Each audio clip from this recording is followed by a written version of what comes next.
মেয়ের জন্মদিনে তেমন কিছু করিনি। খুব সিম্পল হচ্ছে কিছু করেছি।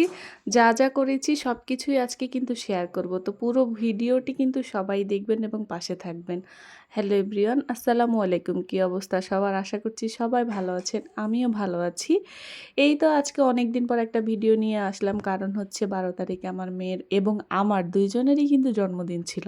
আর হচ্ছে শুরুতেই প্ল্যান করেছিলাম বাসায় আমরা কিচ্ছু করব না। সারাদিন হচ্ছে বাইরে ঘুরবো ফিরবো তারপরে হচ্ছে বাসায় আসবো। তো সেটাই করেছি। বাচ্চাদের হচ্ছে আমার নিজেরও রমনা পার্কটা অনেক বেশি পছন্দ। এখানে এই যে বাচ্চারা স্লাইড খেতে অনেক পছন্দ করে। এর জন্য হচ্ছে ১ম এই আমরা ঢুকে তাদেরকে হচ্ছে খেলা করতে দিয়েছি যে, "কিছুক্ষণ খেলা করে নাও।" তারপরে হচ্ছে আমরা অন্যদিকে যাবো, মানে ঘাসের দিকে যাবো যেখানে পুরো নেচার দেখতে। আমার কাছে রমনা পার্কটা এর জন্যই বেশি ভালো লাগে। এই ঘাস, সবুজ, তারপর পানি সবকিছু মিলিয়ে অনেক ভাল লাগে। এই তো আমার বাচ্চার জন্য কিউট একটা কেক নিয়ে গিয়েছিলাম, ছোট্ট একটা। যাতে হচ্ছে ওখানে গিয়ে আমরা একটা কেক কাটতে পারি। আর সে তো অনেক এক্সাইটেড ছিল। তারা ২ বোন মিলে দেখুন তারা হচ্ছে কেক কাটছে। তারা হচ্ছে হ্যাপি বার্থডে মানেটাই ব্যাপারটাই মানে এত বেশি এনজয় করে। যাক আমরাই শুধু গিয়েছি, আমাদের ক্যামেরাটা কে ধরে দিবে? এর জন্য হচ্ছে এভাবে ভিডিও করতে হয়েছে যে ৪ জনের নইলে তো আমরা হচ্ছে আসবো না সামনে। তাই তো হচ্ছে এভাবে ভিডিও বানাচ্ছি। এরকম পরিবেশে হচ্ছে কেক কাটতে ভালোই লাগছিল। আমার একদম অন্যরকম লাগছিল। বাসায় সবসময় যেভাবে করি এটা ঠিক একদম অন্যরকম ছিল। না কোনো রেস্টুরেন্ট, না কোনো কিছু। এবং শুক্রবার জন্য হচ্ছে আমরা একটু দুপুরবেলা গিয়েছিলাম। ওই সময়টাতে মানুষজন কম ছিল। আর শীতের বেলার মিষ্টি, মিষ্টি রোদে মানে অনেক বেশি ভালো লাগছিল।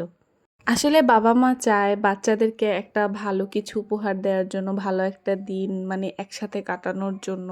ওর বাবা অনেক ব্যস্ত থাকে। ইদানিং তো তার শনিবারও দেখা যায় অফিস করা লাগে। তো এর মধ্যে যে আমাদেরকে এতটা সময় দিয়েছে এর জন্য আসলে আমরা অনেক খুশি। যেহেতু আমার জন্মদিন, আমার মেয়ের জন্মদিন, এই তো আমি একটু ঢং করছিলাম।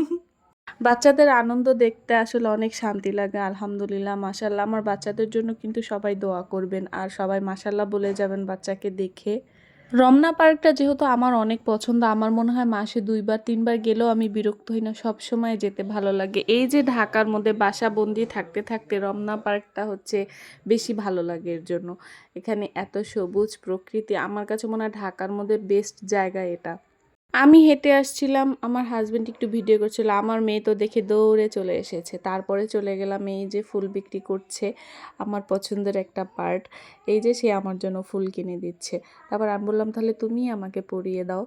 তারপর সে এখন তো মেয়ে শুরু করেছে, তাকে কিনে দিতে হবে। অবশেষে কিন্তু তাকেও কিনে দেওয়া হয়েছে। রমনা থেকে বের হয়ে দেখে এত সুন্দর, সুন্দর চুড়ি নিয়ে বসেছে।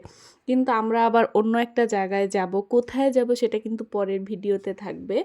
আজকের ভিডিওটা হচ্ছে অনেক বড় হয়ে যাবে।